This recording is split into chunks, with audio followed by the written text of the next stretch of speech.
playing in the sand. So I have been coming to Santa Barbara for quite some time. This award feels, well, it feels like it's an acknowledgement of I guess, a lot of years of doing it, and so I'm really kind of shocked and humbled, that I've actually been doing it for that long, that it's warranted this, which is quite exciting all at the same time.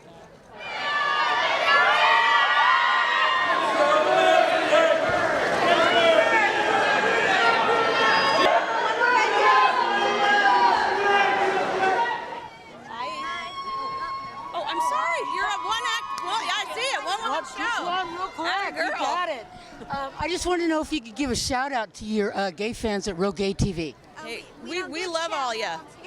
We love. I love you.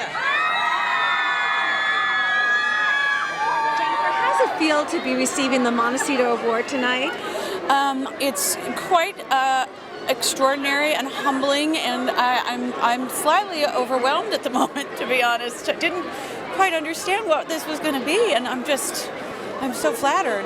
So completely flattered. Your performance as Claire in Cake was so powerful. What drew you to the role? Oh my gosh, just the beauty of the character and the layered aspects of her and all that I was able to do. And I've been wanting to play a part that had layers and depth for so long, and not just be sort of more on the comedic side, but just explore, go back to the old roots of, the Good Girl and Friends with Money and all of those other movies the smaller movies that I just really feel like you have a little bit more creative freedom and, chance, opportunity to sort of create more and play more. Did she stay with you afterwards? No, I mean, in my mind she did. I feel she's someone I will always carry with me. I mean, I think she's beautiful, but it's not mine anymore. It's yours. and it's art we're better for. Yeah. Your body of work is so diverse and interesting and exciting, but is there anything that you haven't done that you'd like to do? Oh, I'm just starting. I mean, I don't even would know where to begin. There's so much. I mean, especially after tasting what a role like Claire, it tastes like. I'm just I just hope I'm allowed to get out there and do more. So then you wound up somehow in L.A. I don't know what led to that. How did you get there? I was just on my dad had moved to Los Angeles about 5 years before I had moved out, and I was just on a summer vacation to go visit him, and I had graduated. It had been 2 years. I'd been graduated from high school, and I chose not to go to college, and I was pounding the pavement, doing my waitressing, and I had an agent. I did have a manager. I think they were a manager and an agent. And then I came to visit Dad in LA, and then I just sort of went on a couple auditions. I asked my friend for $100 so I could get headshots. And then I about 3 months in, I got a sitcom. And wow. That was sort of awesome. You got a few sitcoms, and I did. None of them worked. Not at all. Do you know she did Ferris Bueller's Day Off as a television sitcom? Does anybody remember that on TV? All right. If you've forgotten, it's okay. You did a number of them. Yeah, I did The Edge, which was a sketch comedy show. This show that was called Muddling Through, which we did, and Malloy with Mayim Bialik before Blossom even happened, before she even bloomed and blossomed. And but I was also like, okay, great. This year's over, 6 episodes, 13 episodes, 1 season. What's up next? The whole concept of being picked up for another season was kind of foreign to me. Wow. So where in this thing did this little show called Friends come into your life?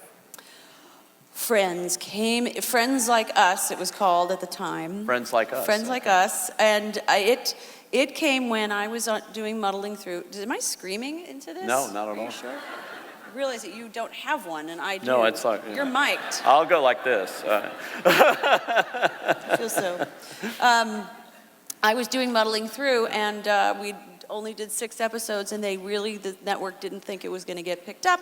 So I started going on auditions for second position, as they call it. So I went, I read the script, and I have never had a reaction like that to a show. It was my contemporaries, it was New York City, it was funny, it was interesting. I'd never read anything like it.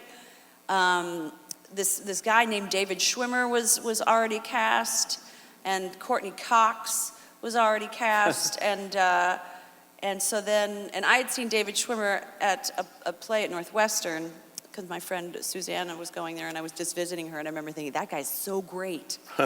And then muddling through, ended up getting picked up, even though they cast me in Friends, and they picked it up in spite of, sort of to spite the show, which Jim Burrows, who is our beloved director, told me in the pilot. He said, yeah, they'll pick this show up just because they know this show is going to be a hit. And I was thinking, no one would ever do that. And sure enough, they did. So there was a period where I had to stand out of the photographs for the group shots, and I had phone calls from girlfriends saying, I'm auditioning for your part in Friends, and do you have any ideas? And, and I was really surprised that they were actually considering replacing me. So, but then, thank God, they didn't find anyone, and they just took the chance that Muddling Through would fail after the 2 episodes they picked it up for. So I just sort of did this back and forth from Sony to Warner Brothers for 2 weeks, and then it went away, poof. And Friends went boom. Along came Polly. So much fun watching you work with ferrets. Me and a ferret. That was not fun. Oh, boy. They're applauding, you can tell. Thank you. In the Ferret Society, we'd be very happy to. Community, rather. What's that like? I kid along with this, but romantic comedies are really hard to find believable ones, and I thought you and Ben Stiller were terrific together in that movie. Thank you. Those are the romantic comedies I love that there's truth in it, and it's grounded in a reality, and there's just a lot of funny situations, Yeah. So that's what I really do gravitate towards that. And you proved to us that you're a hell of a salsa dancer in that movie, too. Well, I learned, I had about 2 weeks of salsa training for that, or 3 weeks, and it's quite easy, actually. And then I finished that was the first week of filming, and I broke my toe right after we finished all of the dancing. So half of that movie, if you pay really close attention, you can see me limping. Really? Yes. All right. That'll be fun. Everyone is going to go home and do that. What was Ben like? Was he fun to work with? Oh, Ben was great. And Ben is so funny and great, and we had great times together. And he's extremely serious and very focused. And it's serious work, as even though it's quite funny. And Ben was also on Friends. He had an episode that he was on Friends. And we actually, at the time, now that I think of it, we actually had the same manager, I think. Yeah. So I knew him sort of personally a little bit, but then that was our real first time, and now we're still friends to this day. Wow. That's a total departure for you, that kind of role, I think. Yeah. She had a mouth on her and everything else. And some crazy, fetishes, should we say. Yeah, that was, I remember, that was a great script to get, because I couldn't believe that they wanted me to do it. They actually never thought that I would even say yes, because they thought this is never going to happen. And of course, I couldn't say yes fast enough, because I thought, well, how fun would that be to play? And it sure was. And especially, again, those 3 boys are so fantastic. They're just like modern day Three Stooges, and I love every one of them, and I couldn't imagine. That was Charlie Day. That was Charlie Day, who's phenomenal. Fantastic. He's so good. Yeah, and the whole idea of the Horrible Bosses, it was so original and so fabulous. Cake. Wow. Cake. Congratulations. Thank Amazing you. performance. Thank you so much. My God, Pete, you've been such a champion of ours. Cake was, I think it tops my list of experiences, and I've had some extraordinary experiences. That one takes the cake. And it does, and it came to you, and like you said, you actually had to fight for it. With Daniel Barnes, the director, you went in and... and it wasn't like a knockdown, drag-out fight. Yeah. But no, it was offered to other actresses that you would expect that a part like that would go to. But yeah, it was sort of really grabbed me hard, and I just knew I wanted to do everything I possibly could to just get my hat in that ring. And that moment happened when I could sit in that room with Daniel and I said, I will take no shortcuts. I will go to the moon and back, and I know what this requires. And he was, God love him. And how did you know what it required? I mean, the physicality of it, everything about it was something we haven't seen you do before. So where did you pull, as an actor, where did you pull that from? I pulled her from many different places. An older woman that I know. There's also a few of my acquaintances, dear friends that I know who suffer with chronic pain, doctors, really understanding the medication and the combination of medication with other medications mixed with booze. Also then layering in the sort of emotional trauma and loss in all of that. And it was just I really feel like I was in a great acting class that I hadn't had in years. What an amazing year you have had. I mean, really extraordinary. With all of this love, these nominations, everything that's happened, could you have imagined it? No, not even a little bit. I mean, we began filming Cake April 3rd last year. Not even close to, I mean, it's the fact that we're here, that I'm sitting here with you, with this wonderful group of people, I feel just flabbergasted. It's incredible. Talk about, not anybody follows this, but in the, Chinese astrology, it was the year of the horse, and the whole thing was you better hang on tight because it's all going to move really fast. So I guess I get what they were talking about. It did, and I was there in Toronto when you were there, and I could tell your reaction on stage when you walked on stage after that movie played for the first time, probably for more than 10 people that had seen it in that huge audience at a theater like this, and they all stood up in unison, and it was a very emotional moment, I would think. It was, it was a sucker punch. I just felt my eyes welled up with tears, and I couldn't believe, very much like right now. So it is truly my honor to be able to present you with our award, and thank you for giving us an incredible and memorable evening. We love your work, and having you here with us tonight. We love you, and having you here is the frosting on the cake. Thank you. Come over and get this.